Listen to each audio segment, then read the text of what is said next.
बाजूला एक ढेरे ढाल वडाचं झाड असल्याचं आठवतंय मला. हा हेच. पण तो सरस्वतीचा पुत्र केवढा मोठा झाला असेल, काय करत असेल, काय शिकत असेल. अरे पण एवढं असं समोर ढळढळीत वास्तव्य समोर असताना आपण मनोरंजनात राहण्याचा विरण्याचा प्रयत्न का करतो आहे. अलख निरंजन, अलख निरंजन, अलख निरंजन. थांबा, मी भिक्षा घेऊन येते. माते, मला ओळखलं नाहीस. दिवसापासारी शेकडो भिक्षू येतात, कोणाकोणाची ओळख लक्षात ठेवणार. माते, मी मच्छिंद्रनाथ. नाव तरी किती आठवणार. माते, तू मला खरंच ओळखलं नाहीस की ओळखूनही न ओळखण्याचं नाटक करते आहेस. नाटक? संन्यासी, हे काय बोलत आहात आपण. खरं तेच बोलतो आहे मी. तुझ्या पुत्राला घेऊन जाईल या भीतीने तू मला न ओळखण्याचं नाटक तर करत नाही. पुत्र? कोणाचा पुत्र? अगं आणखी कुणाचा? तुझाच पुत्र. माझा कोणीही पुत्र नाही. असत्य बोलते आहेस तू. मी खरं तेच सांगते. मग मी मंत्राच्या बळावर तुला झालेला पुत्र कुठे आहे. काय? होय, साक्षात सूर्य देवताला आव्हान करून अभिमंत्रित करून तुला दिलेलं भस्म त्याचं प्राशन करून पुत्र होईल असं. मला क्षमा करा. मी आपली अनंत अपराधी आहे. मला क्षमा करा.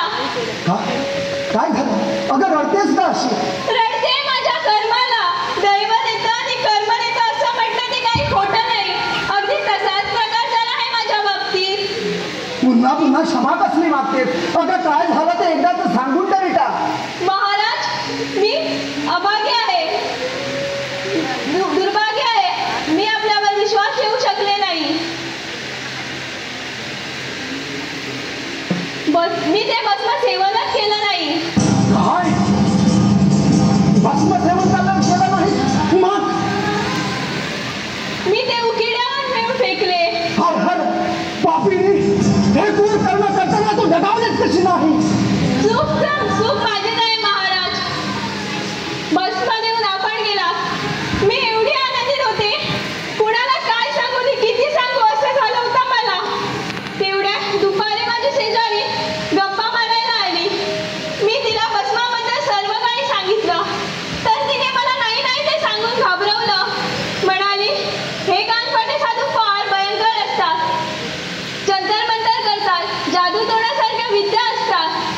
भोळ्या बाबड्या बायकांना ते आपल्या नादी लावतात, त्यांचा छळ करतात आणि रात्री स्त्रीरू होऊन त्यांचा भोग घेतात.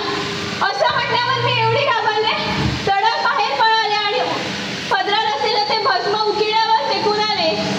मूर्ख स्त्री, तुझ्या एका चुकीमुळे तू केवढा मोठा अनर्थ करून ठेवला याची माहिती आहे तुला. नाथ संप्रदायातील माझा पहिला शिष्य जन्म घेण्यापासून रोखला आहेस तू. फसलो, विनाकारण फसलो तुला वरद भस्म देऊन. क्षमा करा यतीवर, पण त्यावेळी मला अशा गोष्टीचं तत्वाचं अजिबात ज्ञान नव्हतं. माझ्यासारखी अभागी मी आपल्यावर विश्वास ठेवू शकले नाही. जे झालं ते होऊन गेले. आता त्याची चिंता करून काहीच उपयोग नाही. पण मी एक गोष्ट खात्रीने सांगू इच्छितो. ती विभूती मंत्र संजीवनीने भरलेली असल्यामुळे अमोघ आहे आणि ती ज्या जागेवर पडेल त्या जागेवर सूर्यबिंबाच्या प्रभावाने तिथं देह धारण झाला नसला पाहिजे. तेव्हा किमान एक काम कर, ती मला जागा दाखव. मी ते उकिड्यावर, पण तिथं तर आता गोबराचा ढिगारा झाला आहे. चला इकडे.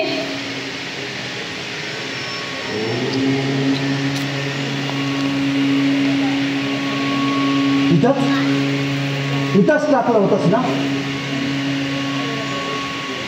हे महाप्रतापी हरिनारायणा, हे सूर्यसुता, तू जर या गोबराच्या ढिगाखाली असशील तर बाहेर ये. 12 वर्ष तू या गोबराच्या ढिगाखाली राहिलास म्हणून सगळी लोक तुला गोरक्ष या नावाने ओळखतील. अलख निरंजन, महासंजीवक वरद भस्म दे. महासंजीवक वरद भस्म दे, राजे आपली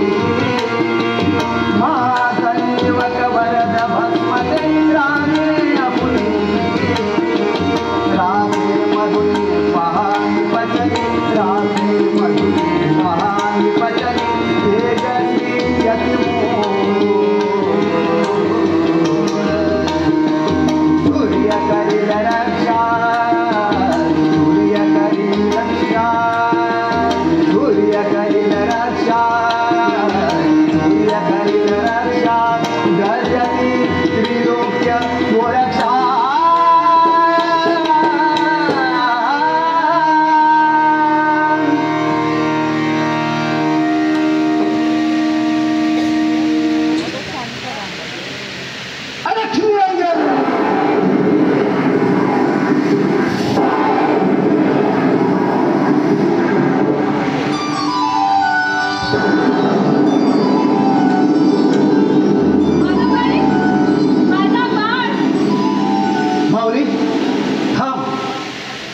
हे तुझंच बाळ होतं, पण तू स्वतःच्या हाताने स्वतःच्या पायावर कोणा घेऊन टाकली. आता जास्त विलाप करून मला त्रास देऊ नकोस. माझा राग फार भयंकर आहे. मनात आला तर तुला पितच भस्म करून टाकेल. तर निघ. प्रणाम गुरुवर्या. अलक्ष्मी